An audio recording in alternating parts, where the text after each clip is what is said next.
Very good afternoon, everyone. Welcome to day 2 of the first edition of Audionxt Week, The Sounds of Tomorrow. Audionxt is an AFAX conference where we will take a close look at India's growing audio market. Through in-depth discussion with some of the most important names in this space, we will try to understand the factors driving this audio boom, the future of radio, the popularity of podcast, the role of local language content, and of course, the monetization models. The topic for today's discussion is the future of radio digital? On the panel, we have Abraham Thomas, CEO at RBNL, Aditya Sumanwa, Market Development SEA and SA and Monetization APAC at Triton Digital, and Nandan Srinath, Executive President at Mirchi. Welcome everyone. Now introducing you to the moderator of the session, Vanita Kohli Khandekar, author and contributing editor with Business Standard. Once again, thank you everyone for joining. Over to you, ma'am. Yeah, hi. Thanks, Debashish, and thank you, Apex and Shrikant, for inviting me for this. And Nandan, you mentioned, before I get into this thing, I need to say this. When radio was freed up properly for licensing in 2000, the hopes were sky high, and really, people paid a lot of money to get those licenses. But it's been 20 years, and not because of anybody's fault, but to a succession of incidents which have happened, whether it's high license fees, whether it's some of the conditions attached to the license fees, radio never hit its full potential, I think, in India, especially in a country as wide and as heterogeneous in India. I mean, if you say there are thousands and thousands of radio stations in a country like the US, India should have far more, given its languages and its diversity. We didn't see that. The radio is not done badly for itself, but the pandemic has sort of hit it hard.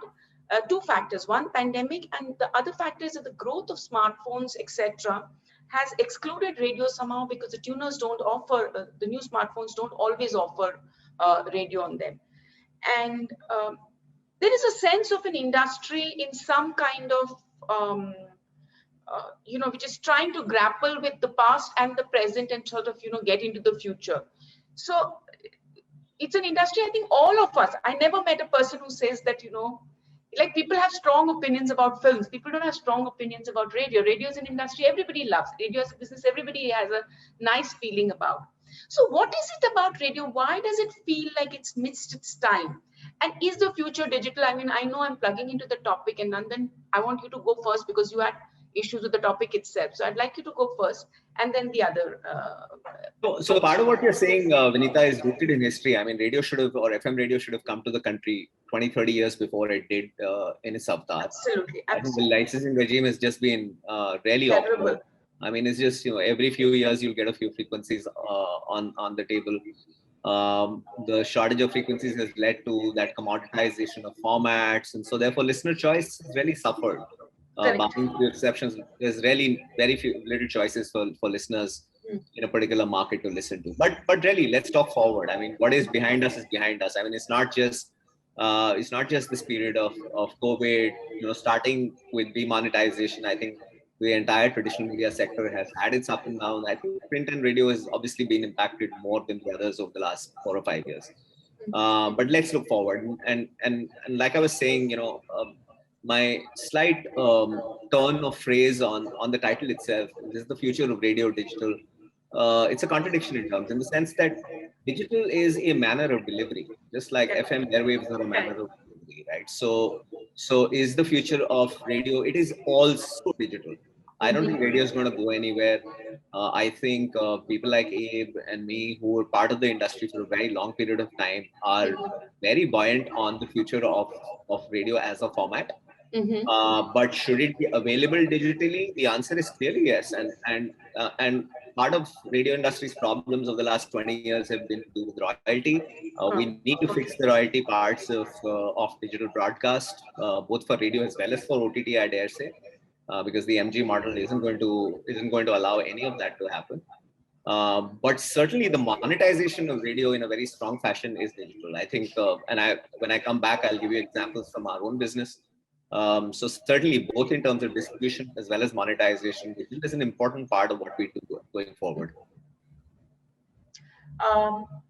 Aditya, I'd like you to come in because then I'll get Abe in because Abe and then come from the same side of the coin, so to say, as radio companies. Sure. But you come in from the support side, which is a service. So Triton actually supports or provides services to radio and all different kinds of audio industries. Yeah. That's right. That's right. And out of the vast client pool that we have, a majority of them are radio broadcasters in the world. So we are obviously very bullish about radio, and I think and to just kind of reiterate what Nandan said, right? We're very clear that radio as a format is separate from the technology that it's delivered on. Right. So radio in itself is a format. And one of the things that I'd like to add to that and why the future is because, radio has been around for 100 years. I think there was a guy called Lord Kelvin said radio had no future 100 years ago. Right. And 100 years later, it's still here. And it will be here for next 100 years. Right. I just 2 points I'm going to make. One is around India specific as a geography. What Nandan said is absolutely right. There's certainly challenges with royalties and all of this, which is causing us a pause, right? It is a pause that cannot be ignored for a very long time. Everybody has to take notice of that. The second thing is, if you look at things like social audio, if you look at things like OTT streaming, if you look at things like podcasts that have all grown so significantly over the last 18 to 24 months in India, it is just indicative that there is a demand. Like if you look at the conversational piece around social audio, it is nothing but that missing human connection that people had listening to talk radio in the past, right? They're missing that today on an online format. So they're all flocking there. They're audiences are piecing this together. Correct. So therefore, I feel like that there is certainly a need for this. The second part of this is how do we sustain ourselves in terms of revenue, right? It is blatantly obvious that obviously there's a huge amount of money being spent in digital. And is radio able to meaningfully participate in that revenue, right? Correct. Which is where Triton sort of comes in. And this is certainly not a plug, but I just think that having correct measurement, which digital gives you, is something that digital advertisers are looking for today. They need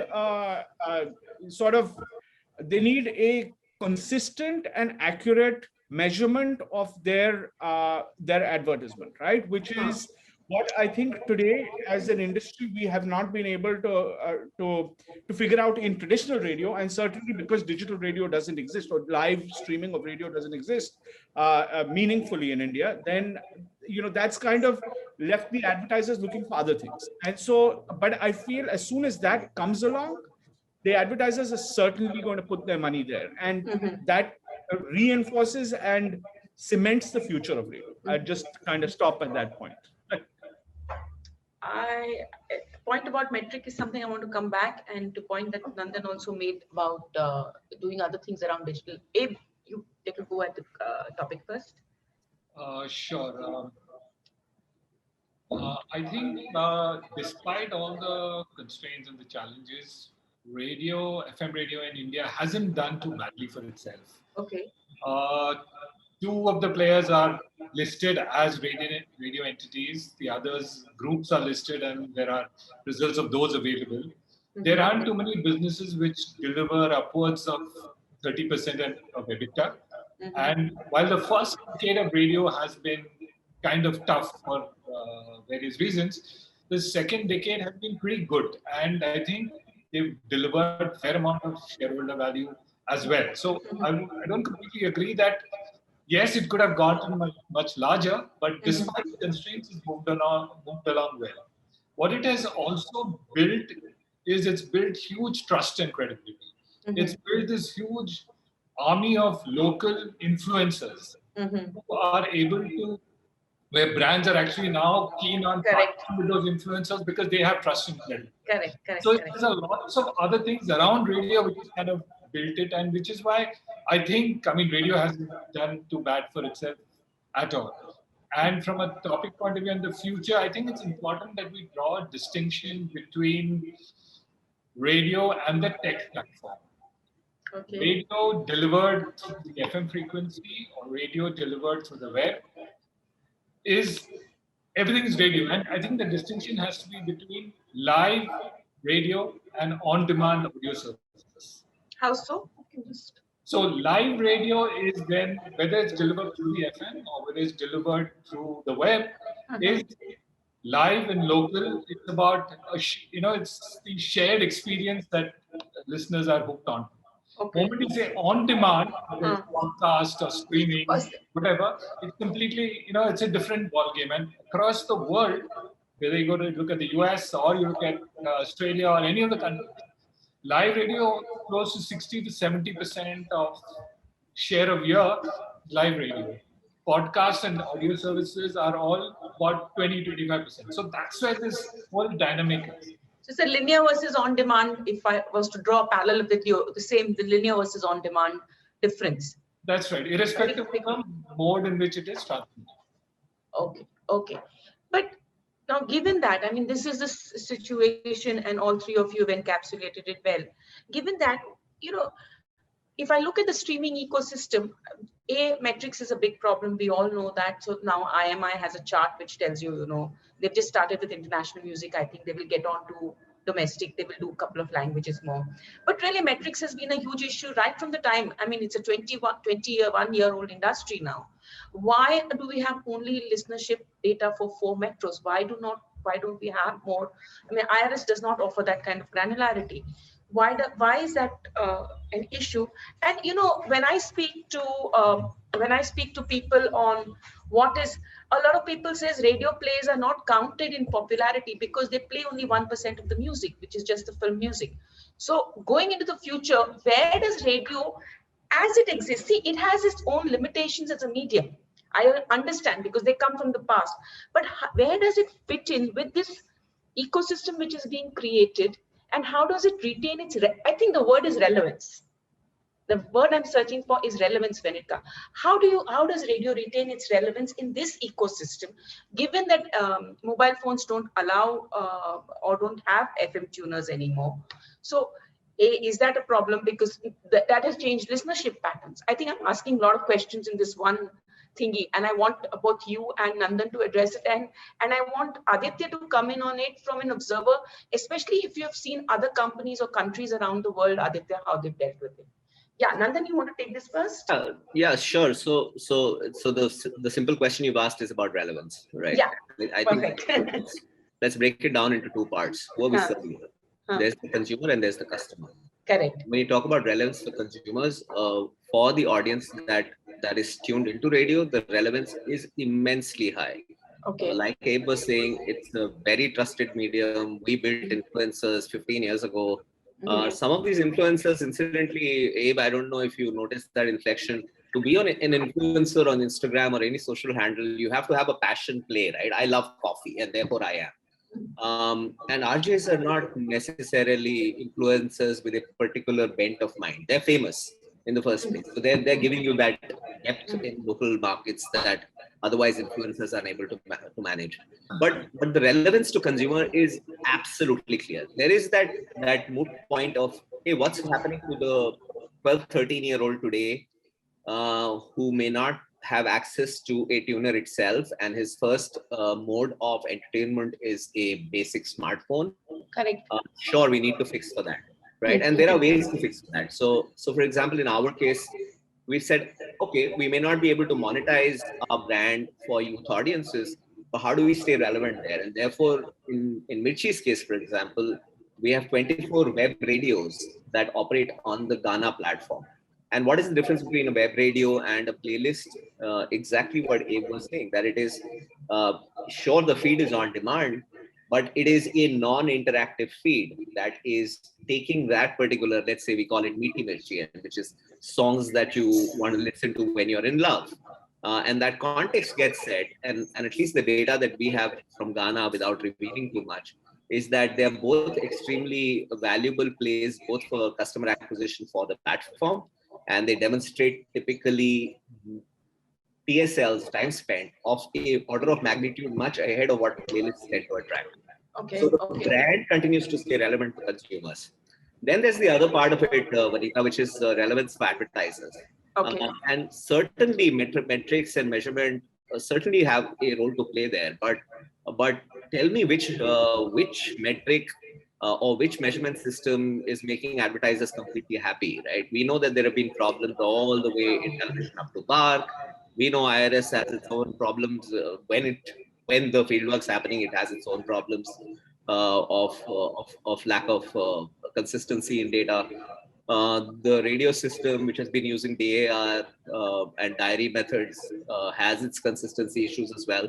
And I dare say that and I'm.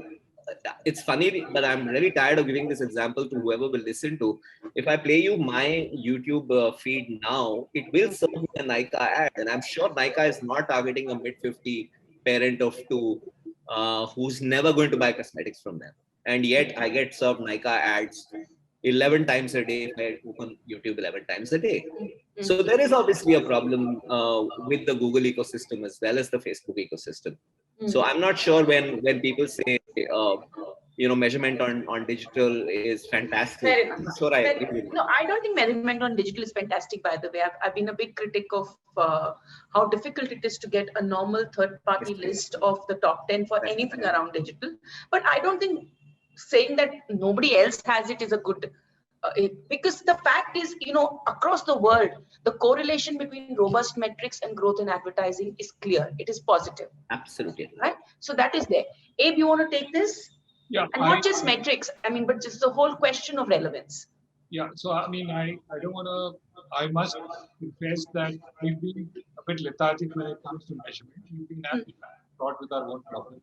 There have been a lot of proposals and discussions that it somewhere hasn't, could have been much better. Right? But the point I wanted to make is that whichever measurement you check, whether it's size, whether it's the RAM in its for market, whether it's other studies which the AROI has done, the reach of radio is not going down. The reach of radio is actually going up. I think the challenge more in the time spent listening going forward. So it's about also consuming podcasts, it's about also consuming on-demand content.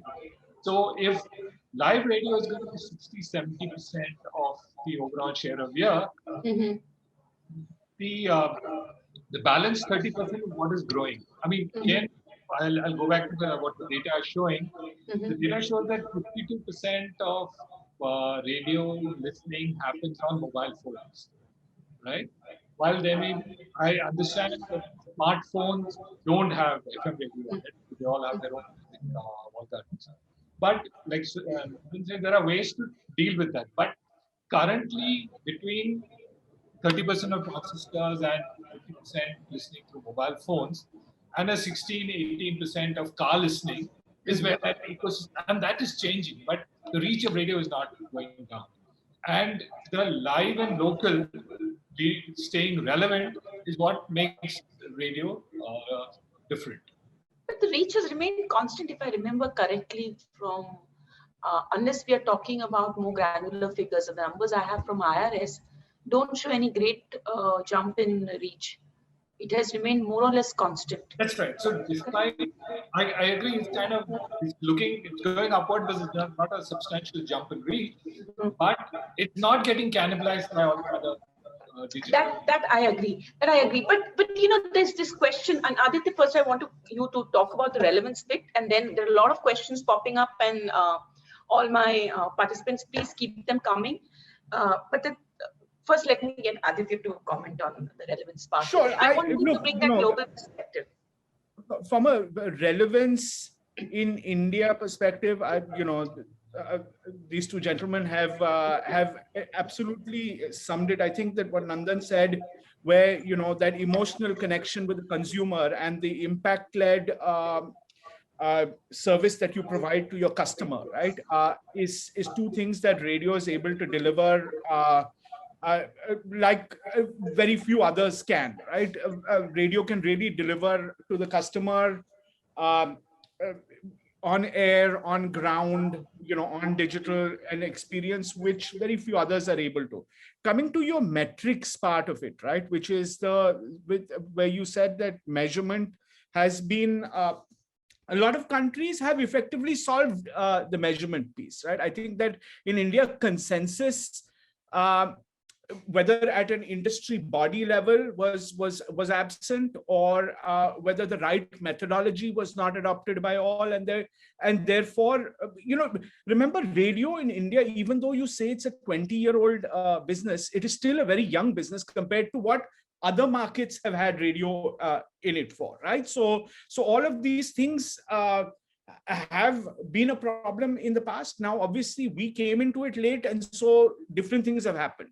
I find that with my experience in other markets, I've seen Malaysia go through a similar, I've lived in Malaysia for the last 17 years now, and I've seen them go through exactly the same thing where, nobody trusted the diaries, nobody trusted 500 diaries to represent a sample of, 33 million people.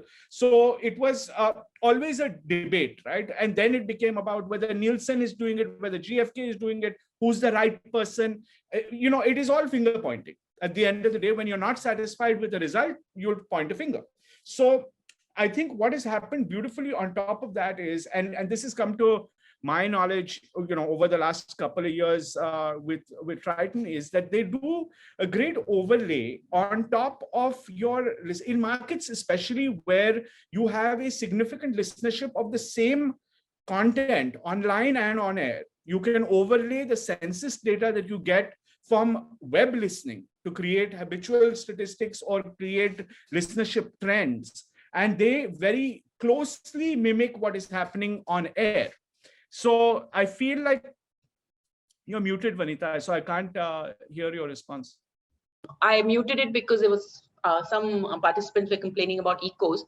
I said you blend the two, is it? Well, no. So that each person does themselves, but it is possible. People like Nielsen, etc., they do blend the two. They do blend online listenership as well as radio listenership, which gives a much greater level of resolution for one, and confidence for the other, right? In terms of when an advertiser puts out his ad dollars on the medium, they have a greater deal of confidence. So just to that, I don't think that is a problem. It has been solved. It is a universally solved problem. I think it's just not in India yet, right? I think that that's where we're at, and it's certainly easy enough to implement. Okay, I'll just give you. I'll go on to the content because I think we've discussed the metrics a bit, and a lot of the questions which seem to be coming in are this thing, and I think some of the questions are around content also. One is the whole thing issue of news, and how much that is restricted, and does on demand, or does having some element of digital within the, not the format, but within the content that you offer, and going to another format, does that help sort it? And two, if you look at what happened during the 18 months of the pandemic, and this is addressed to all three of you, we saw a whole lot of non-film music. I mean, normally, and there's nothing wrong, film music dominates because that's the way the creative narrative in our country is, in as far as many creative industries go. Film music did very well. It's now roughly half, if I'm not mistaken, of the music business. I have not seen many of these new artists crop up on radio. I have seen them cropping up on a Spotify or a Ghana or wherever, usually a Spotify or an iTunes or somebody, because somebody picks them up, somebody promotes them. Radio seems to have lost that function. Is that one reason where that connect with the youth thing is becoming, because you're so dependent on film music and popularity and, the car listeners, is it, it's a bit like TV. Because TV was dependent on advertising, it has done mass-oriented programming, and it's fair enough, good enough. But that is why OTT could have a bigger impact. Is that true for radio as well?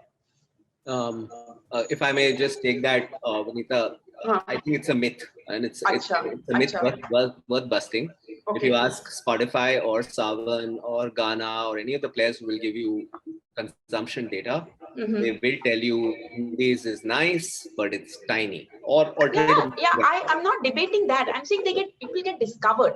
no You have doubt about discovery through radio. no doubt about that. So as long as somebody is not telling us, hey, why don't you run an Indies channel by itself, right? So because there are the license issues, they are what they are, right? So nobody's going to run an independent Indie station. Correct. Now comes the issue of discoverability and promotions, and I think every radio station does a mighty lot that doesn't go as well noticed as it might. So in our case, for example, we run an Indies show every week, which is promoted then through the week. We're obviously not doing it every day, but we run it on a weekly basis. We have a very strong Indies YouTube channel supported by social media where we do a lot of showcasing and discovery. We've been running contests for indie artists, unknown indie artists. I'm not talking about the Pratik Kuhars of the world, but the guys who will be the next Pratik Kuhars to come and demonstrate their talent, participate in contests. So that discovery, and then we run the same thing on Ghana as well. So there are niches and niches develop like this. When it's a small niche, let's say 40,000 people are interested in independent music, they will seek it out till it becomes mainstream, and then it gets delivered widely, right? So that is part of the way that process will unfold. If you want to say something there, because this I find that bridge between what radio is doing and what the platforms are doing, and I think that bridge has to come from radio. And maybe I'm not expressing this very well. I'm sorry, my throat is going off for some reason. It's not coming. Where can it come from? Where will these new ideas, which blend what you guys do so well at the mass end, blend with what digital is doing? What on demand is doing? I think the initial choice when radio was launched and licenses were coming, everybody wanted to play in the biggest bucket possible, and which became mass Bollywood music, and which is why a lot of stations tried their hand at that. Once relative success of the players in that genre was kind of arrived at, is when people ventured out to try and differentiate their content.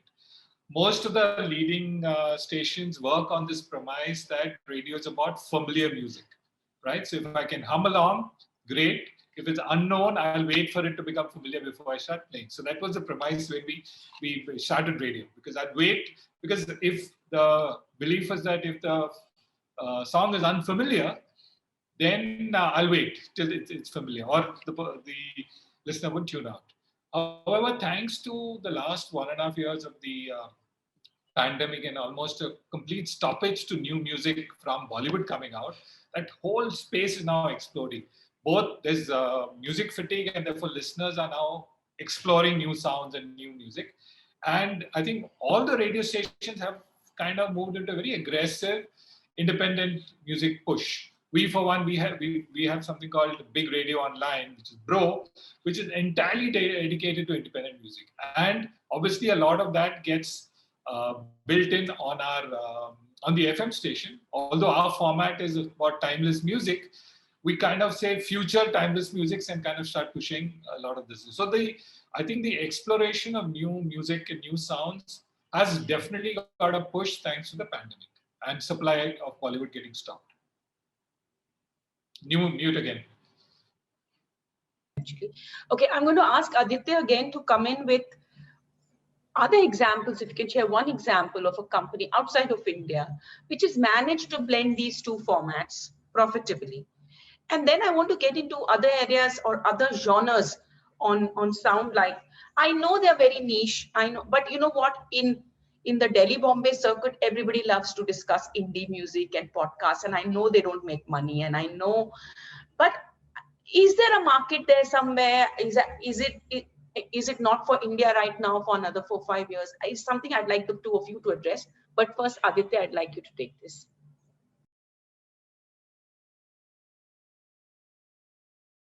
I have very little to say on film music and Bollywood versus the digital space. But I think that from an independent music, the discovery of music, I think nobody has addressed the elephant in the room, where YouTube is one of the largest discovery platforms, if you think about it, right? So whether it goes viral on friends sharing songs that they like on Facebook, or YouTube is still a dominant discovery platform, right?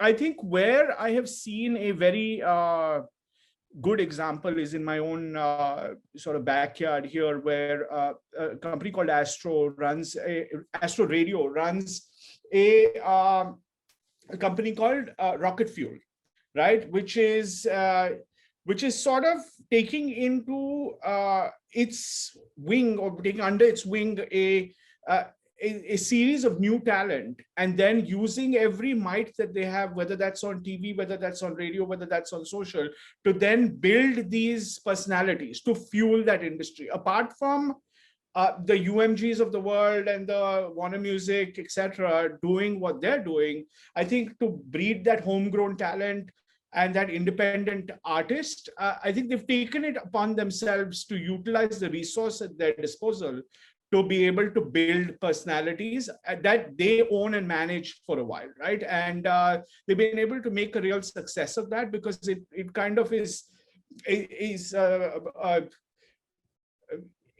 it fuels each other, right? So that artist will eventually help the radio station helps the artist. It's a symbiotic relationship. So I have seen that being done quite frequently by radio stations, right?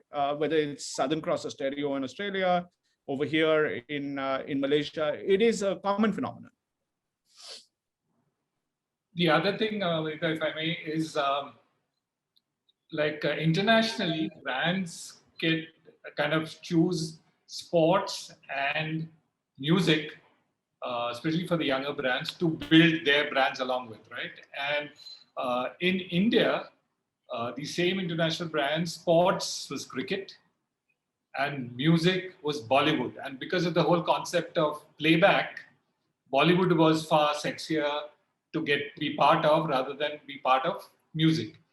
Now that's changing. We worked with a lot of brands who are using music to build their brands, and they believe there's a psychographic fit between certain genres of music and their products. Brands like Jockey, brands like Jeep, brands like Skoda are actually now giving us briefs saying we want to target a psychographic community that identifies with, say, hip hop or identifies with rap, and can we create a product around that? So that the advertiser mindset also is changing, because now it's possible to create communities out of this.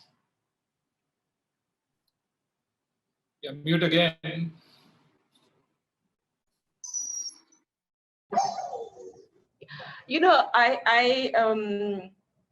I still, for example, if I look at broadcast television, and I'm sorry to bring in other industry segments, but I think when you look at the M&E ecosystem as a whole, you see so many patterns.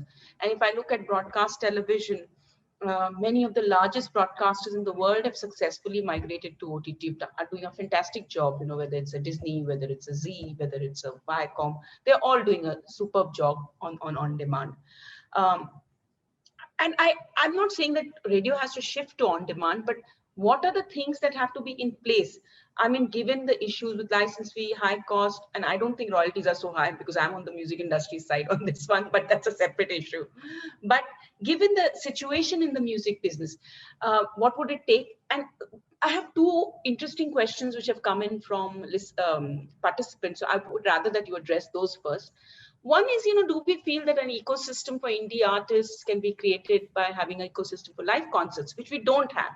And that's a big addition to both radio companies and music companies' top line and bottom line, because then an artist can give you a 360-degree sort of revenue thingy. And secondly, why did satellite radio fail? But I think satellite radio now, except for the US, I don't see satellite radio having succeeded anywhere else. SiriusXM is probably the only credible company that has made a play, and that's only in North America at the moment. Yeah, satellite really is a question of the hardware and the content ecosystem not being able to play together, right? And when hardware prices drop is when penetration happens, at least in a country like ours. So that one is very simple. On the question of indie artists, absolutely, Vinita. I don't think there's any profit in having radio stations dedicated to independent music. But clearly, before this pandemic, we'd made a little bit of a start in aggregating some independent artists and then marrying them into clubs, which is where a lot of demand is small secret intimate concerts, and pandemic put paid to a lot of those hopes. But we are very, very sure that that format's going to come back, and the live format will now be layered on top with a digital attendance format, which means if you're sitting in Nagpur and you want to attend a concert that's happening in a club in Delhi, potentially you could pay 50 rupees. Those are the kind of ideas I think we need to be looking at. Those are the absolutely. But you're right. You know, what you and Abe were saying before we began the conference is on, you know, how radio companies now offer solutions. So you do brand activation. Similarly, the brand activation, while they involve your RJs who are popular, let's say Navid, Abe, I don't know some of the famous RJs on Big. Name one. Anu Kapoor, Rajesh Shetty, Nitin. Correct. So, you know, you when you build solutions around this solutions could also include independent artists who are rising, and that sort of brings in another layer, which brings in the on-demand layer also into play, because the live element that you can offer, many of the platforms can't offer. Because you guys have the people on the ground and the systems to do this. So it's an interesting. What about podcasts? I mean, I know this is a very people like us question. And by the way, I don't use the word Bollywood. I use the word film music because Tamil music is also very popular. Telugu music is mad. I mean, we listen to it a lot. So, what is it about podcasts? Why do they excite so much interest in people, but yet they don't seem to take off? How much are you listening, Valida? I don't. My husband listens, so I have to listen to it. You know, I'm a secondary listener, so to say. I know many more secondary listeners than primary. I can tell you that, and I'm in part of this ecosystem. I'm asking a lot of questions around that. But you're right. That word itself is a bit, how shall I say? At least it's personally offensive to me because it really is about people like us. Okay. And people like us don't have time. We are not a Western market where a leisurely 1 hour run, I can listen to a podcast, or I have lots of commute time and drive time, or I'm looking out for entertainment and listen to a point of view. In India, I think podcast, when it succeeds, is going to be a podcast more than anything else, because video is because we listen visually. That's one thing. But I think there is a very strong market for storytelling in mainstream India, and that's why I don't like the word podcast, because it talks about English urban. There is an opportunity to tell a tremendous load of stories, even of the type that was sold by A.H. Wheeler and Company at railway stations in the past. Those stories have have a immense potential on voice. I can guarantee you, let's say the movie Sholay converted to an audio story will get 200 more million viewers than Sholay's managed to get in its illustrious history. So there are lots of new formats that we should be able to experiment with as far as storytelling is concerned. Will they go on FM? Very unlikely, right? Because again, FM needs audiences, and you don't do experimental stuff when you're paying a large license fee and you're very advertising economics. Exactly. So it's the same problem as indie. When it becomes mainstream, it'll arrive on radio more fully on an everyday basis.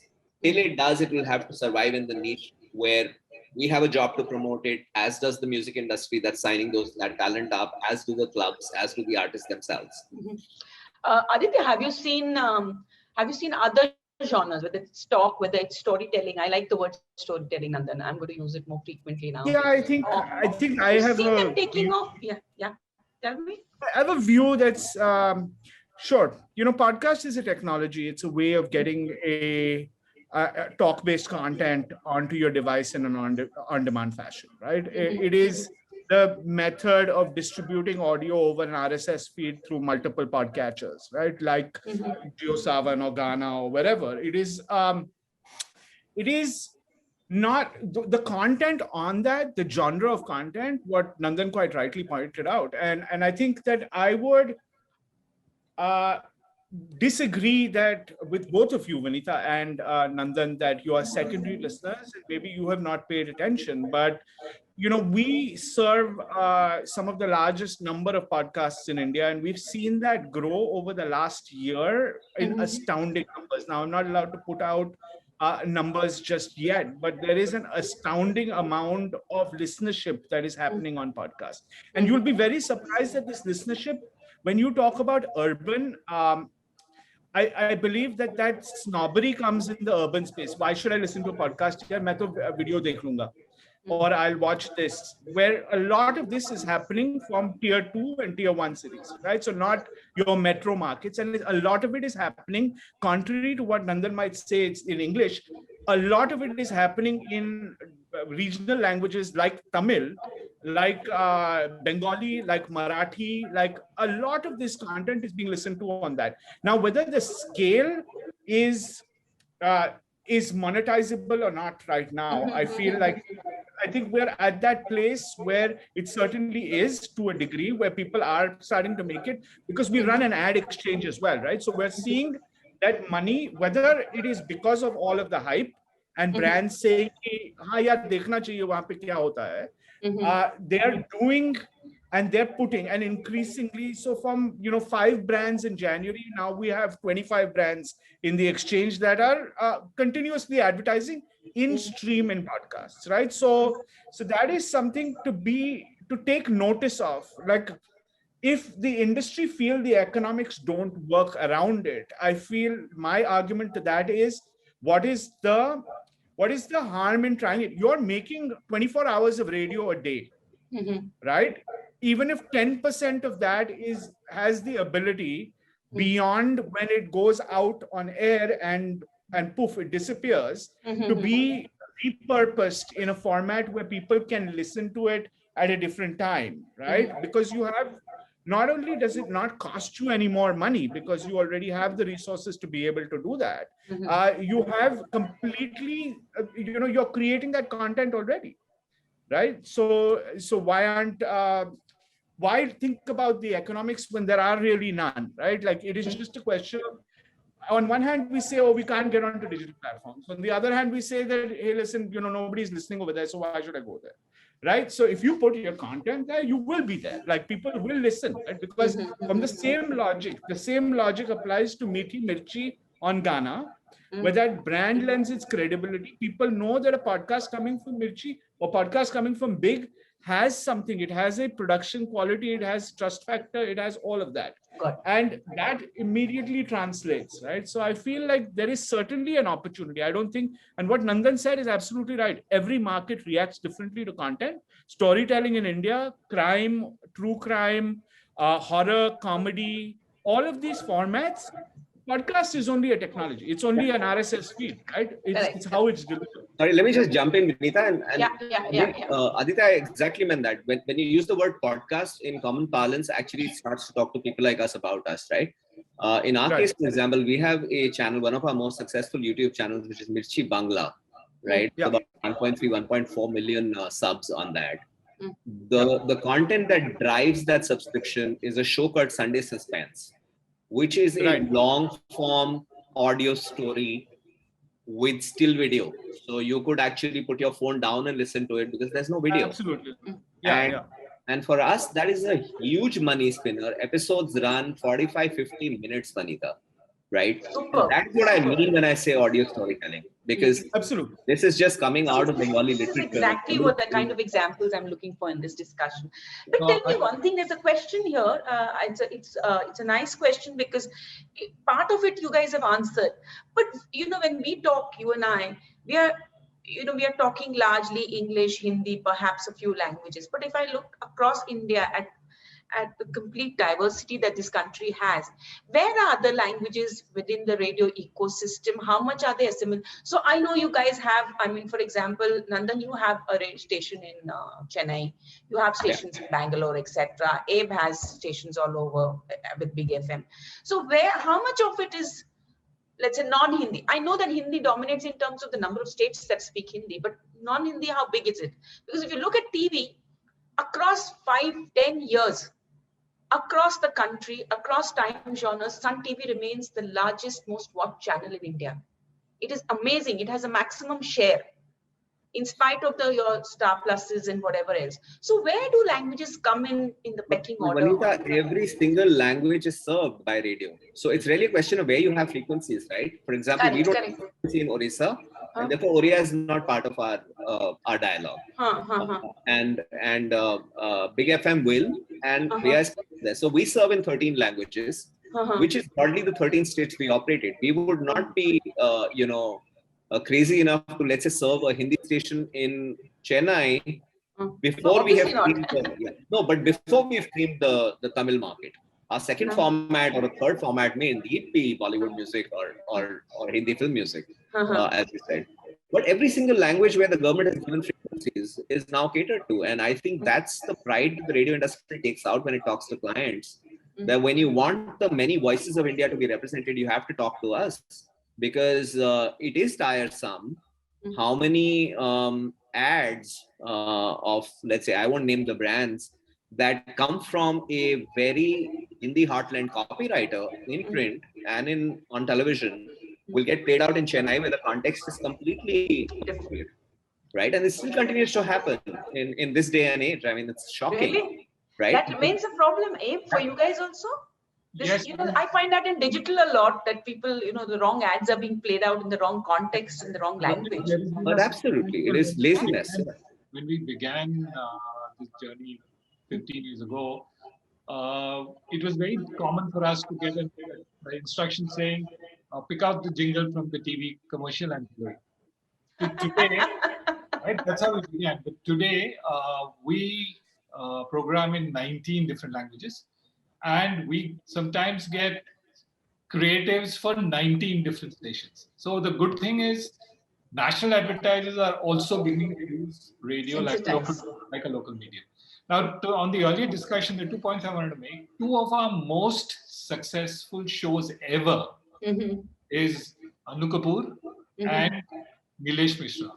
Nilesh runs this amazing storytelling hour on Big FM across all markets. And he's also we've got a beautiful ecosystem where every week new writers are writing stories and they get kind of narrated by Nilesh. Oh, fantastic. That's interesting. No surprise, both these shows are among the top podcasts on Spotify, right? Okay. So the only thing, Aditya, what I would disagree is that podcast by definition needs to be timeless, right? And therefore, a